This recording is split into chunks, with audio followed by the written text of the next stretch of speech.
السلام علیکم ورحمۃ اللہ وبرکاتہ۔ بہت خاص ویڈیو لے کر آیا ہوں کلاس 12 کے لیے، مرزا غالب کی حالات زندگی۔ تو چلیے ہم سیدھے ویڈیو شروع کرتے ہیں۔ مرزا غالب، جن کا پورا نام اسد اللہ بیگ خاں تھا، 27 دسمبر 1797 کو اپنی نانیہال آگرہ میں پیدا ہوئے۔ غالب نے اردو اور فارسی دونوں زبانوں میں لکھا۔ مہر نیمروز، دستمبو، قاطع برہان، درفش کاویانی اور کلیات نظم فارسی وغیرہ ان کی فارسی تصانیف ہیں۔ اردو میں متدع اول دیوان کے علاوہ مرزا کی زندگی میں ہی ان کے اردو خطوط کے 2 مجموعے عود ہندی اور اردو معلیٰ کے نام سے چھپے۔ ان کا تخلص پہلے اسد تھا، بعد میں انہوں نے غالب تخلص اختیار کیا۔ غالب کی طبیعت میں جدت پسندی تھی۔ شروع میں انہوں نے معروف فارسی شاعر بیدل کی پیروی کی، لیکن بہت جلد ان کا رنگ چھوڑا اور نئی راہ اختیار کی۔ نصاب میں ان کی 2 غزلیں شامل ہیں۔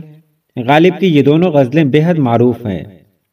ان میں شامل کئی اشعار زبان زد و خاص و عام ہیں۔ ان میں زندگی کے تجربات کے تئیں ایک ہوشمند اور حساس شاعر کے معنی خیز فکر و احساس کا اظہار ہوا ہے۔ پہلی غزل کے تمام اشعار مضامین کے اعتبار سے ایک دوسرے سے الگ ہیں، مگر ان میں مزاج اور تجربے کے اعتبار سے ایک باہمی ربط اور اندرونی وحدت پائی جاتی ہے۔